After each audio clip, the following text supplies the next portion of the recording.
En este video les voy a hablar sobre distintas adaptaciones que tienen las plantas a distintos ambientes. Por ejemplo, para introducir al tema, lo que les tengo que contar es que el agua y la luz son dos de los factores que hacen que sean importantes en la configuración de las plantas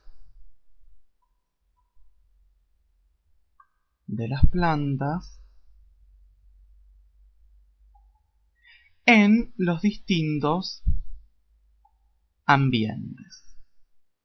No solamente son el agua y la luz los únicos dos factores, sino que en algunos casos los nutrientes también influyen, el tema de los gases también, pero en primera instancia, o como los más importantes, son el agua y la luz. Entonces de esa manera se obtienen los tipos generales de plantas adaptadas a ambientes distintos.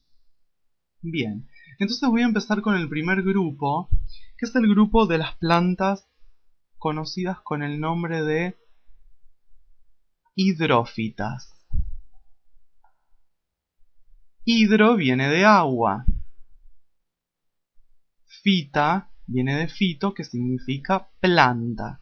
Es decir, que las hidrófitas son plantas que están adaptadas a vivir en el agua, ya sea total o parcialmente sumergida, o en terrenos donde hay en épocas agua y en épocas no hay agua, que ahora ya vamos a ver cómo se llaman. Bien, quisiera contarles las características adaptativas y características básicas que tienen este tipo de plantas hidrófitas, para que vayan teniendo en cuenta. Carecen de una alta cantidad de oxígeno, es decir, que el tenor de oxígeno es muy bajo. Características con epidermis. Epidermis muy delgada, fundamentalmente sin cutícula, o bien una cutícula muy pero muy fina. Hay una mayor superficie de absorción de agua.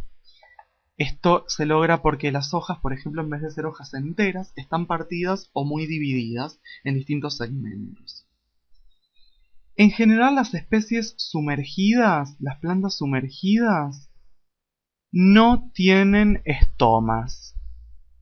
No tienen estomas porque no hay intercambio gaseoso a través de los estomas. Y en generalmente no hay diferenciación,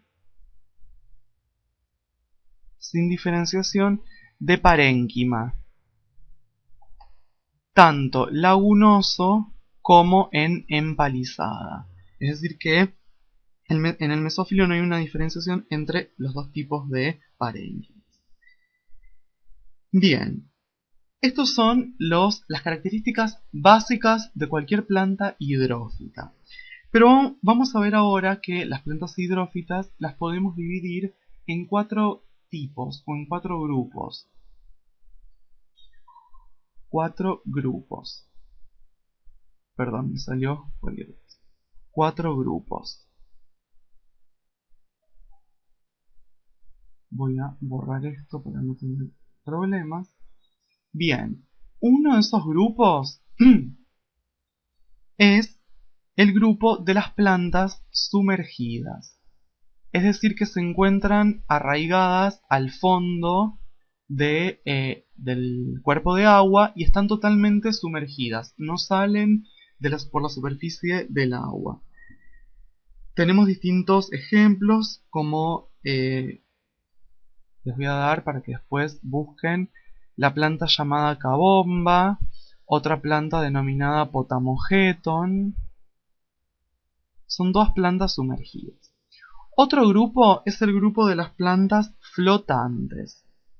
Obviamente las plantas flotantes desarrollan todo un mecanismo para mantenerse sobre la superficie del agua, como por ejemplo el camalote, el repollito de agua. Son todas plantas que tienen, por ejemplo, tallos horizontales, tienen raíces grandes y ramificadas para mantenerse en equilibrio, hojas grandes, etc. Después tenemos otro grupo que tiene hojas flotantes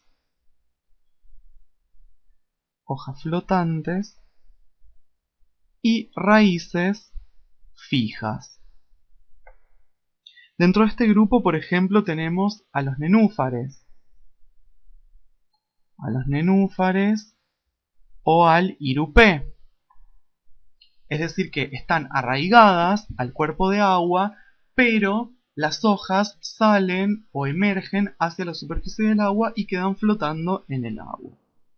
Y luego tenemos el último grupo, que es el grupo de las plantas palustres, como por ejemplo los juncos, la totora, son ejemplos de plantas palustres. Es decir que tienen la raíz y parte o la totalidad de los tallos sumergidos, crecen en aguas poco profundas, tienen un amplio desarrollo de su aparato radical, porque en general tienen que fijarse en suelos que son relativamente blandos, porque en circunstancias hay agua, en circunstancias no hay agua. Entonces, por eso tienen que tener estas características. Entonces, los 4 grupos de plantas hidrófitas son las sumergidas, las flotantes, las que tienen hojas flotantes y raíces fijas, y las plantas palustres. Bien. Después voy a pasar a otro grupo de plantas, que son las plantas denominadas mesófitas. Las plantas mesófitas son aquellas que viven en suelos moderadamente húmedos y en climas donde no hay un largo periodo seco. ¿Qué características tienen estas plantas mesófitas? Por ejemplo, tienen un crecimiento radical que es proporcional a la parte aérea. ¿Qué significa esto? Que si por ejemplo la parte aérea es de esta manera, de la planta, y este es el suelo, la parte de raíz va a ser semejante en cuanto a su tamaño, es proporcional. ¿Qué pasa con el follaje, con las hojas? Follaje con J. Tiene un buen desarrollo, un amplio desarrollo. Bien. Estas son las características de las plantas mesófitas. Hay algunos mesófitos que están expuestos a condiciones de sequía y desarrollan adaptaciones tanto morfológicas como fisiológicas. Por ejemplo, algunas reducen el tamaño del tallo, tienen mayor desarrollo radical, tienen espacios intercelulares chicos. En otros casos, por ejemplo, hay mayor velocidad de fotosíntesis, hay mayor resistencia a la marchitez porque tienen que soportar periodos secos. Entonces todas estas características hacen que se adapten a estos ambientes con una humedad moderada, porque el clima es donde no hay un periodo seco. Y por último,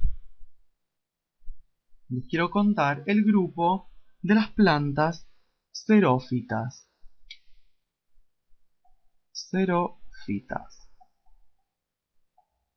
Las plantas xerófitas son los vegetales que pueden soportar grandes sequías y a veces pueden estar varios años presentando adaptaciones que les permiten sobrevivir en condiciones de climas desérticos o lugares rocosos, por ejemplo. ¿Cuál es la característica principal? Es que tienen dispositivos que impiden la excesiva pérdida de agua. Es decir que la característica fundamental de las plantas xerófitas es que van a hacer todo lo posible para conservar el poco agua que tienen para vivir. ¿Qué características tienen, por ejemplo? Cutícula gruesa, estomas hundidos,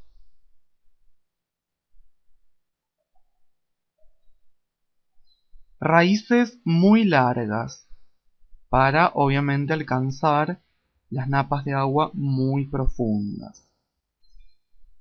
¿Qué características tienen también? Hojas pequeñas. En algunos casos las hojas pueden faltar. En muchos casos el tallo es fotosintético, porque al no tener hojas justamente tienen que cumplir función fotosintética el tallo. Y algo muy común en las plantas xerófitas es el fenómeno de la espinescencia, es decir, el desarrollo de espinas. Las espinas son justamente una adaptación a los ambientes secos para evitar la pérdida de agua, y además constituyen una buena defensa contra los herbívoros. Las espinas pueden ser tanto de origen caulinar, es decir, pueden derivar de tallos, o pueden también tener origen foliar, cuando derivan de las hojas. Y quiero marcarles la diferencia entre espina y aguijón,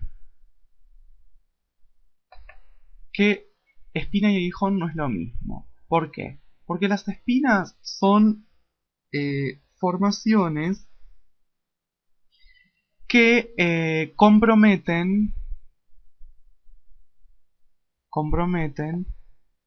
los tejidos de conducción. En cambio, los aguijones son formaciones epidérmicas y no comprometen los tejidos internos. Si yo quisiera esquematizar un aguijón, lo haría, supuestamente este es el tallito, este sería el aguijón, como tiene por ejemplo la rosa, que la planta de rosa o el palo borracho tienen aguijones, y supuestamente los tejidos de conducción estarían acá adentro. En cambio, ¿qué ocurre con una espina?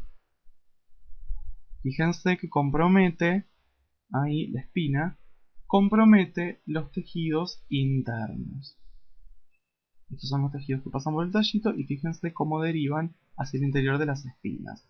Los aguijones yo los puedo desprender fácilmente, en cambio las espinas tengo que romper la planta para poder desprenderlos. Bien, entonces, en este caso, en este video, les di un pantallazo muy general sobre las adaptaciones que tienen las plantas a ambientes acuáticos, plantas acuáticas, plantas higrófitas, plantas mesófitas y plantas xerófitas, es decir, plantas adaptadas a la sequía.